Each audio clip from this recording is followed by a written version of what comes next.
وامتنانه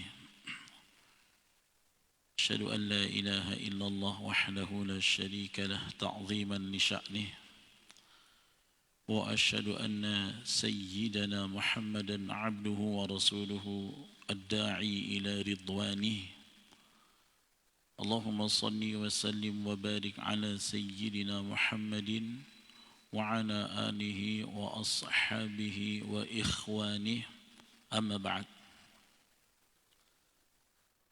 Hadirin hadirat Bapak Ibu jamaah sekalian, hafizakumullah.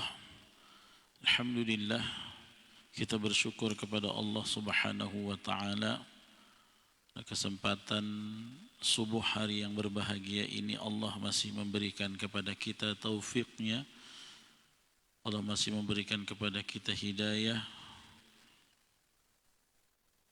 untuk talabul ilmi, menuntut ilmu, yang mudah-mudahan ilmu ini akan menjadi pelita kita untuk mengarungi kehidupan dunia akhirat dalam naungan ilmu dan diridhoi oleh Allah Subhanahu wa taala. Amin ya rabbal alamin. Bapak Ibu sekalian, jamaah yang dirahmati Allah, kita melanjutkan kajian kita kitab Tanbihul Ghafilin. Yang kita bahas adalah bab sifatil jannah wa ahliha. Bagaimana kita mengenal karakteristik atau deskripsi gambaran dari surga itu dan kenikmatan yang bagaimana akan dinikmati oleh ahlinya, penghuninya. Deskripsi tentang surga ini dirasa sangat penting Bapak Ibu, supaya ada rangsangan. Ya. Kalau dalam teori pendidikan disebut harus kita ada stimulan supaya kita punya ghirah terhadap sesuatu. Supaya Bapak kuat sholat berjamaah istiqomah itu apa?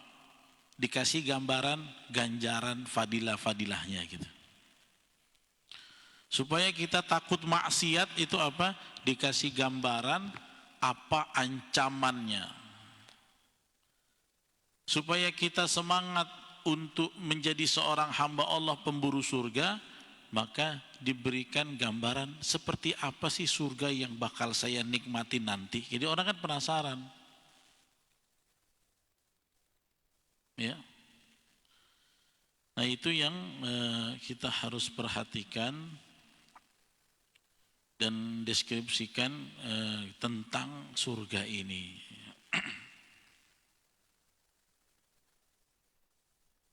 Baik.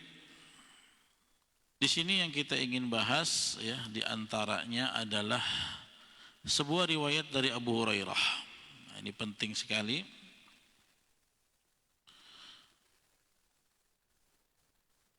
Dari Abu Hurairah radhiyallahu anhu. Nah, ini di antara yang dibahas dari riwayat ini adalah bagaimana nanti wujud Bapak Ibu di surga. Jadi gimana wujudnya? Kalau kita di dunia ini kan ganteng, ya kecil, anak-anak, remaja, tua, peot, mati gitu ya. Seganteng-gantengnya orang di dunia, tapi kalau sudah menua, pasti ketampanannya berkurang. Rupanya teori itu di surga beda. Ya. Jadi beda. Apa kata beliau? Walladzi anzalal kitab ala Muhammad sallallahu alaihi wasallam. Kata Abu Hurairah, demi zat yang telah menurunkan Al-Quran kepada Nabi Muhammad. Jadi Abu Hurairah ini dapat gambaran dari Nabi. Apa kata beliau? Inna ahlal jannah la yazdaduna kulla yaumin jamalan wa hasanan kama yazdaduna fid dunya haraman. Kata beliau, ahli surga itu nanti Bapak Ibu di surga tiap hari makin tua, makin ganteng dan cantik wajahnya, semakin keren, tampan, glowing lah.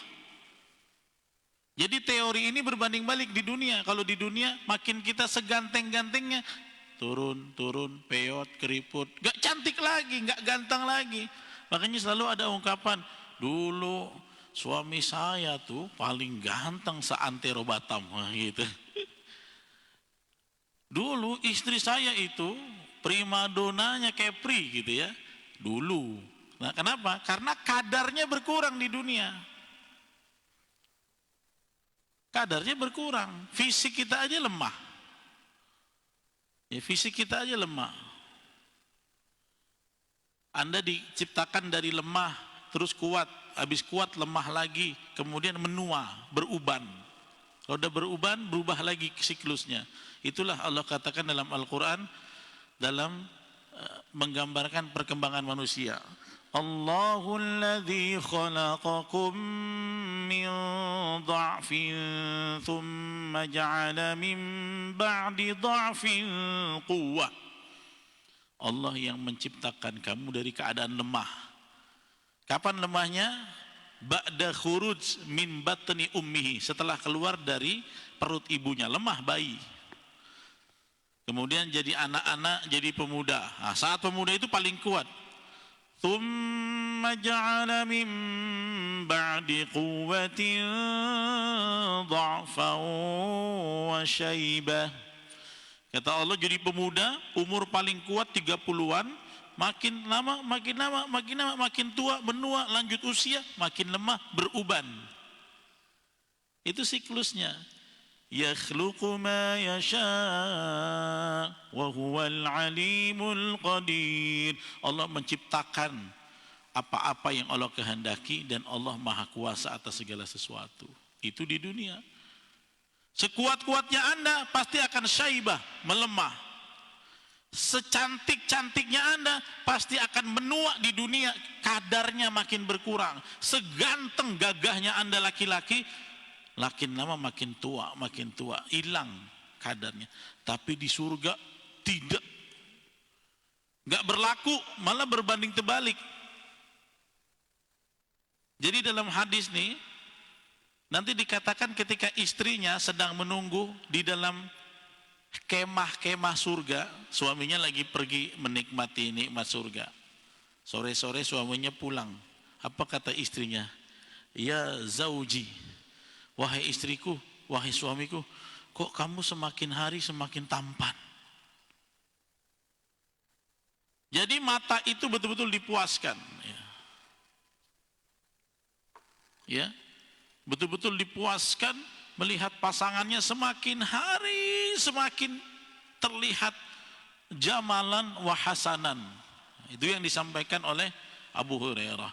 Bahkan beliau mengatakan ahli surga itu kulla yaumin, penambahan ketampanannya, kecantikannya setiap hari nambah. Jamalan wa hasanan, semakin bagus, semakin tampan, semakin indah wajahnya. Sebagaimana di dunia dia semakin tua dan tua. Ya. Jadi jangan takut, nggak perlu lagi ibu-ibu skincare, nggak perlu lagi di surga. Bapak-bapak nggak perlu lagi obat ini, obat itu, pemutih wajah, nggak perlu lagi Pak. Kenapa? Di surga otomatis Anda akan semakin indah terlihat, dinikmati oleh pasangan surga Anda. Ya.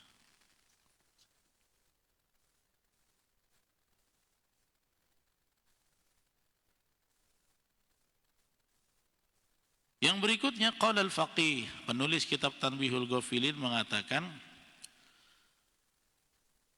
meriwayatkan dari Suhaib. Ya. Nah, ini menarik sekali. Bagaimana situasi di surga dan bagi para penghuninya. Ya, anna Rasulullah sallallahu alaihi wasallam qala, Nabi bersabda, idza dakhala ahlul jannah al jannah, nanti ketika penghuni surga ini udah masuk surga, Wa ahlun nar an-nar, penghuni neraka dimasukkan ke dalam neraka. Nadi munadin, tiba-tiba mereka akan dipanggil. Sudah masuk semua, ahli surga dipanggil. Ya ahlal jannah, hei kalian penduduk surga. Hei kalian penduduk surga. Ya, ibaratnya malaikat itu pakai pengumuman dia. Diumumkan, wahai penghuni surga, wahai penghuni surga. Apa panggilan itu berbunyi? Innalakum indallahi maw'idan. Wahai kalian penghuni surga, sebentar lagi kalian akan menerima janji Allah. Nah, penghuni surga ini bingung. Bukannya saya masuk sini pun udah banyak kali anugerah. Ini mau dikasih apa lagi? Innalakum indallahi maw'idan. Karena memang Allah itu tidak akan tidak mengingkari janji. Apa yang Allah janjikan di dunia untuk ahli surga dikasih, walaupun dia ini udah tertakjub-takjub dengan nikmat yang dia rasakan.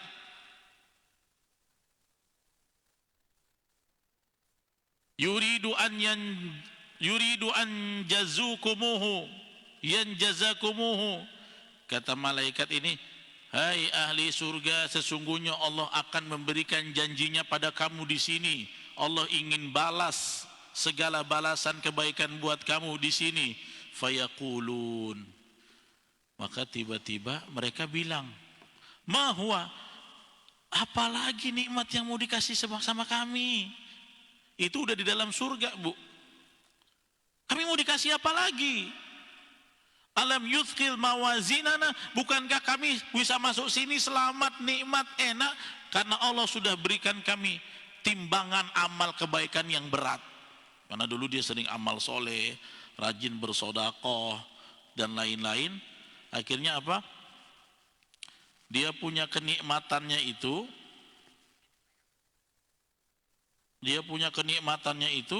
menjadi banyak karena Allah kasih timbangan. Ya, seperti contoh misalnya, ya, barang siapa membaca Quran, man qara'a harfan min kitabillah, barang siapa membaca satu huruf daripada Quran, Allah kasih satu kebaikan. Satu hurufnya satu kebaikan. Satu kebaikannya dikali 10. Dia baca Bismillahirrahmanirrahim, 19 huruf. 19 kan pahalanya. Rupanya karena kebaikannya Allah gali lipat jadi 10. Wal hasanatu bi asyri amsalihha. Baca Qur'annya satu huruf dikali 10. Berarti baca bismillah 190 pahala. Allah beratkan lagi timbangan amal solehnya. Kata dia, kami mau dikasih apa lagi di sini? Bukannya timbangan amal kami sudah diberatkan? Wa yubayyidu wujuhana, ini wajah kami sekarang udah berseri-seri putih, udah lengkap lah. Wa adkhalnal jannah, kami sudah dimasukkan ke dalam surga ini. Wa akhrajna minan nar, dan kami sudah selamat dari neraka. Terus mau dikasih apa lagi? Malaikat yang menyuruh itu nggak bilang, langsung fayakshiful hijab. Tiba-tiba mereka semua selama ini dihalangi oleh hijab, hijabnya diangkat. Fayanzuruna ilai, saat itulah ahli surga berjumpa dengan Allah, melihat wajah Allah ala kaifakana, yang caranya nggak usah ditanyain. Fayanzuruna ilai, saat itulah Allah membalas langsung menjumpai hamba-hambanya. Fawalladzi biyadi, maka semua penghuni surga ketika berjumpa Allah, melihat Allah, lupa nikmat yang selama ini mereka rasakan, tidak terasa lagi. Sehingga para ulama mengatakan mereka itu ketika berjumpa Allah nggak sadar bisa 100 tahun saking nikmatnya. Ustadz, bagaimana melihat Allah? Tidak usah ditanya, kita nggak tahu. Dan kita tidak boleh mengumpamakan Allah dengan makhluk. Tidak boleh kita melakukan tajesim. Yang pasti itu nikmat yang paling besar di surga adalah ketika Allah membalas, Allah berikan ridhonya langsung kepada hambanya di surga, bertemu langsung. Sampai apa yang selama ini mereka rasakan, lupa. Nikmat-nikmat surga tuh makan, minum, enak, dingin, sejuk, bidadari, lupa semua. Saat nikmat terbesar mereka dijumpai oleh Allah Subhanahu wa taala dalam keadaan diridhoi, Masya Allah, ya. Nah ini Faruk, suara tak keluar. Cabut lagi, dipasang lagi.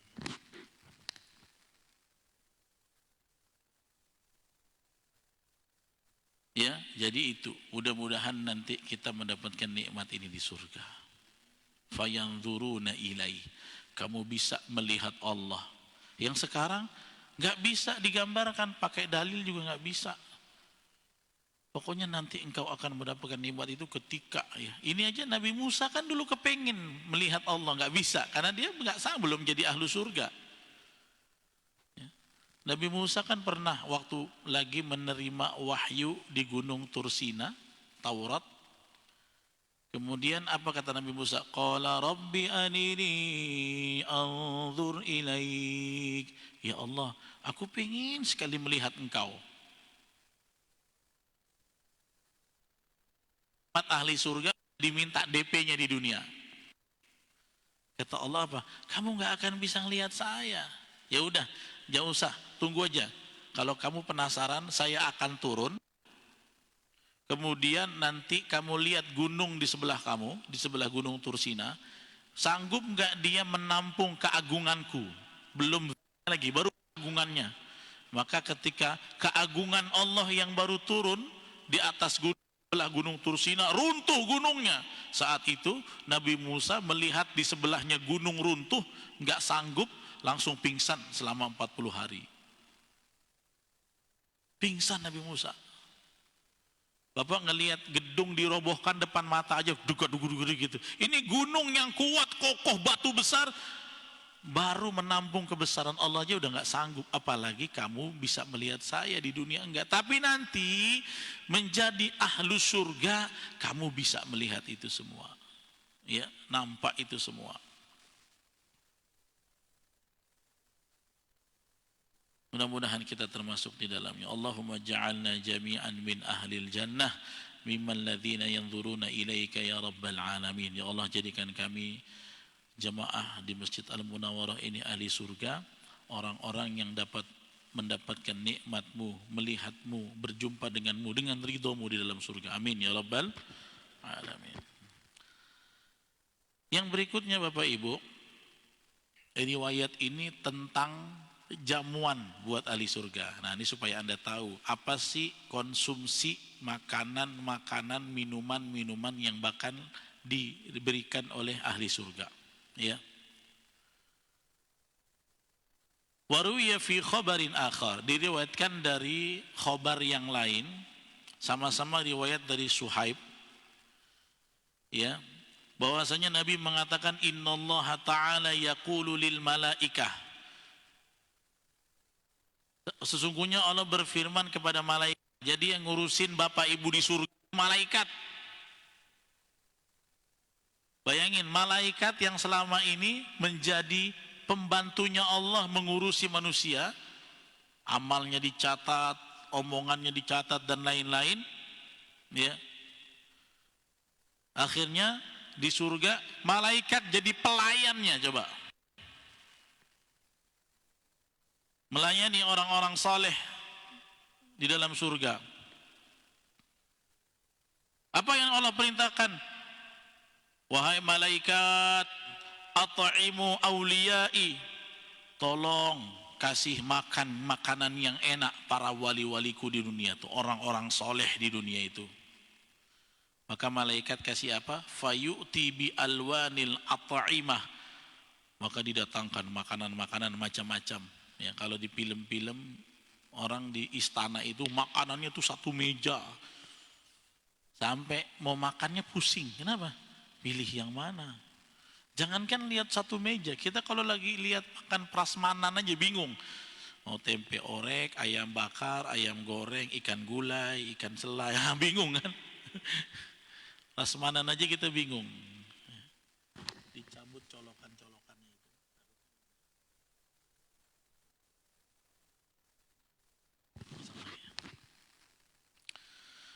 Kemudian dia dikirimkan makanan oleh malaikat, fayajiduna likulli luqmatan ladzatan ghairu ma yajiduna lil ukhra. Pas ahli surga ini makan, pertama kali makan, mau sekali makanannya. Dia suap kedua Bapak Ibu, disuap suapan kedua, dimakan lagi. Ih, makin enak. Disuap lagi makin enak, semakin suapan tambah semakin nambah nikmatnya, bayangin. Sudah gitu Anda tidak kenal rasa kenyang. Nggak ada rasa kenyang di sana. Jadi nikmatnya kontinu, nggak putus-putus tuh.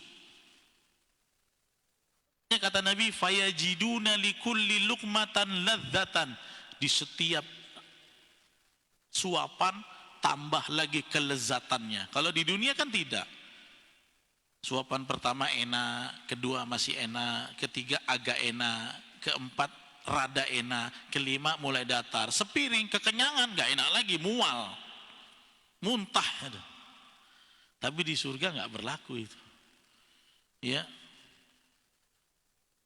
Setelah dia makan, fa idza faraghu minat ta'am, kata Nabi, setelah selesai dari makanan, yaqulullahu ta'ala, maka Allah berkatakan kepada malaikat, malaikat usqu ibadi, sekarang tolong hidangkan minuman buat mereka. Fayu'ti bi asyrabatin, maka dikasihlah jenis-jenis minuman yang paling enak. Apa yang ibu bapak bayangkan hari ini paling nikmat, itulah dikasih. Saya sukanya TO, nah ini biasa ngopi, kedai kopi. Saya sukanya kopi hitam, cangkir kecil, itu dikasih. Saya sukanya jus melon, jus nanas, jus mangga, jus, semuanya dikasih. Karena apa? Semua itu tergantung apa yang terbersit yang kita. Ya. Kemudian dihidangkan, ya. Fayajiduna likulli syurbat ladzah bi khilafil ukhra. Ketika dia minum satu teguk, ini lebih enak lagi. Dia coba minum yang lain, kenikmatannya nggak pernah dia jumpai di dunia. Sampai orang ini tertakjub-takjub. Kata para ulama ahli hikmah, orang di dalam surga kadang-kadang sampai tidak sadar 50 tahun dia makan. Kok dia bisa Ustadz makan nggak berhenti-berhenti? Kenyang, nggak ada pipis. Yang ada cuma apa? Sendawa tuh di dalam surga. Dalam hadis, ya, surga itu yakulun, makan, yasrobun, minum, tapi dia tidak akan merasakan BAB, AK, nggak akan kenal. Tapi ada satu apa? Sendawa. Sendawa tetap jadi nikmat, ya. Karena sendawa itu kan kenikmatan juga di dunia. Kalau orang habis makan, sedap kali katanya. Walaupun bau busuk juga kan sendawa itu, ya. Ya, busuk. Ya. Kemudian sahabat tanya, kalau mereka tidak pernah buang air besar, kemudian ya Rasulullah, terus dari mana makanannya keluar? Kan secara metabolisme harusnya makanan masuk ke badan, keluar. Maka kata Rasulullah, nanti keluarnya melalui keringat. Jadi kalian akan keluar keringat di surga, tetapi keringatnya berbau parfum misik. Enak kan? Gak perlu lagi kan mikir deodoran. Gak perlu. Kenapa? Di surga keringatmu wangi. Bahkan pasangan-pasangan surga itu nanti suami istri, keringat pasangannya dinanti-nantikan dipakai sebagai pewangi badannya. Masya Allah. Kalau di dunia secantik-cantiknya orang, seganteng-gantengnya orang, ketiaknya masam. Mau ganteng di dunia, tetap keringat dicium. Tapi di surga enggak dia. Karena makanan itu termetabolisme menjadi parfum berbau misik. Fa idza faraghu, setelah mereka selesai minum, Allah berfirman, apa kata Allah? Ana rabbukum, wahai penghuni surga, aku adalah Rabb kalian. Qad saddaqtukum wa'di, kalian selama di dunia sudah membenarkan janji-janjiku dan aku janjiku untuk kalian. Fas'aluni u'tikum. Sekarang minta apa terserah, aku akan kasih. Oh, disuruh minta apa saja, Allah kasih langsung. Terus kata manusia ini bingung. Kenapa bingung? Manusia ini kaget, nggak pernah dia rasakan nikmat ini di dunia. Ujuk-ujuk di surga dikasih yang begitu besar. Ditawarin lagi, mau apa lagi, mau apa lagi. Jangan kan gitu, Bu.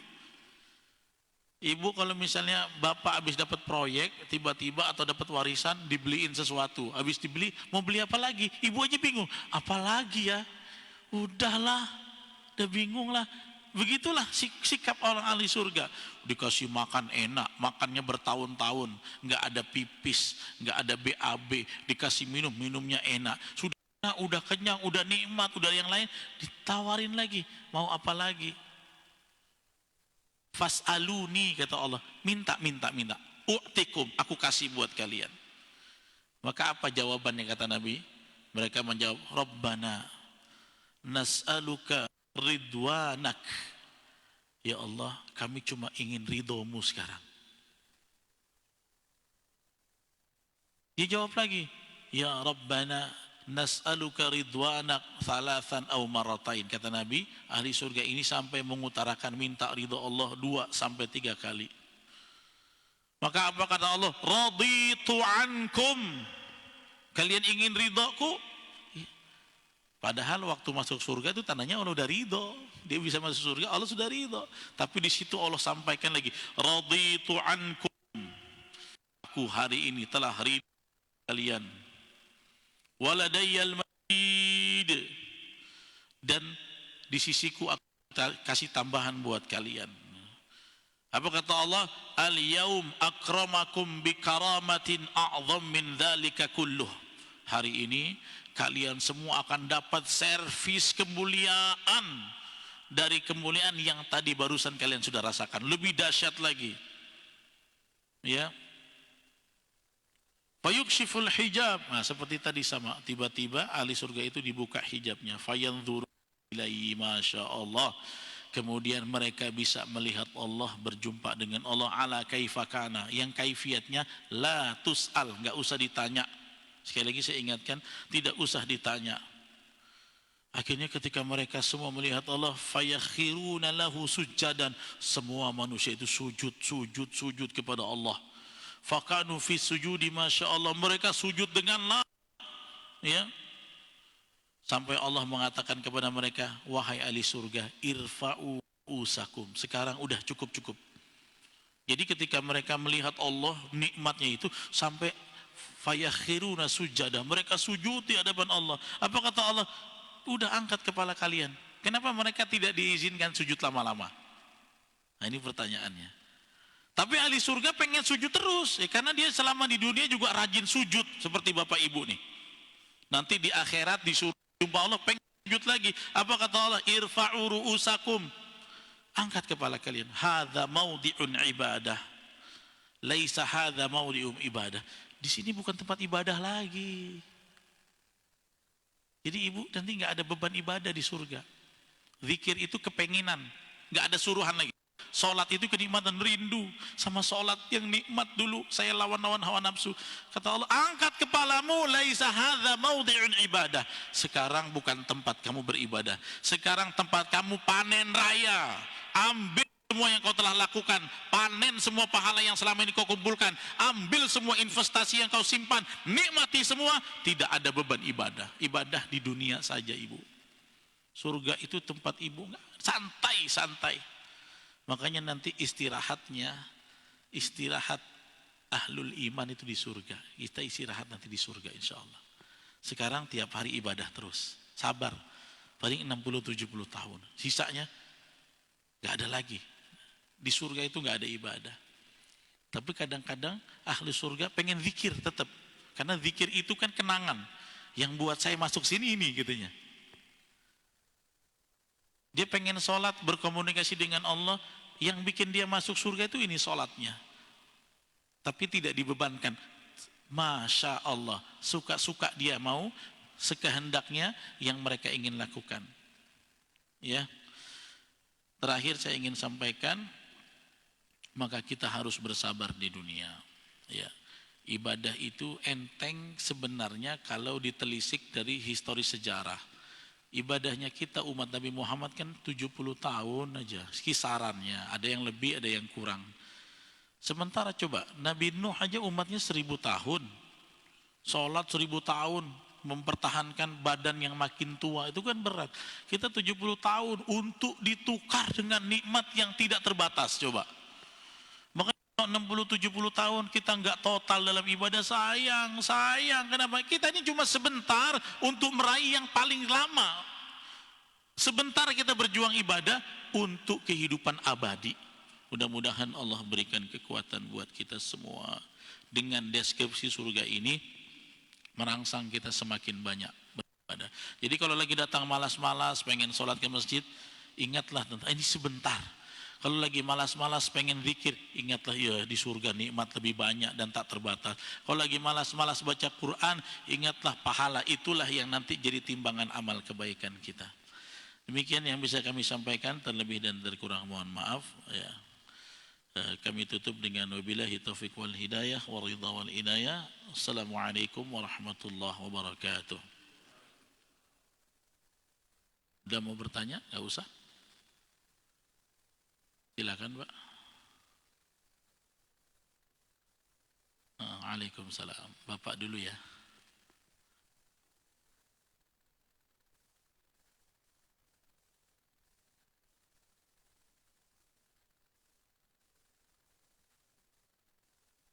Baik, bagaimana posisi makhluk Allah yang lain? Malaikat mereka akan menjadi penghuni surga, bahkan melayani manusia di sana. Karena malaikat itu rumahnya di surga. Kecuali malaikat yang ditugaskan Allah untuk mengurus yang lain. Itu Allah perintahkan dengan bagaimana caranya Allah. Ya. Jin, bagaimana? Nah, jin itu sama dengan manusia. Ada yang ke surga, ada yang ke neraka. Karena jin itu juga punya taklif beban ibadah, sama. Makanya ayat tentang ibadah disebutnya bukan kita doang, Pak. Wa ma khalaqatul jinna wal insa, kan? Illa liya'budun, tidaklah diciptakan jin dan manusia melainkan untuk ibadah. Kalau jin yang nggak mau ibadah, mereka kan ibadah juga sekarang. Jin itu ibadah, cuman berbeda dimensi dengan kita. Ya, makanya dalam surat Al-Jin ada pernyataan mereka. Wa anna minnal muslimuna wa minnal qasitun. Di antara kami ada yang berislam, ada yang mangkir. Ya. Di antara kami ada yang berbuat kebaikan, ada yang duna dzalik, ada yang soleh, ada yang enggak soleh. Yang soleh ikut mendapatkan surga. Yang enggak soleh tercampak ke neraka. Itu statusnya. Kalau malaikat insya Allah fil jannah. Ya, malaikat tempatnya adalah di surga Allah Subhanahu wa taala. Ibu apa Bu tadi?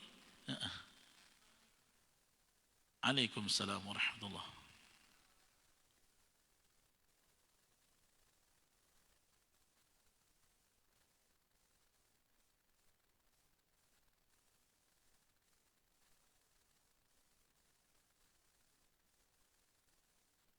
Ya, jadi menanamkan rasa rindu ingin berjumpa dengan Allah itu kerinduannya orang-orang soleh.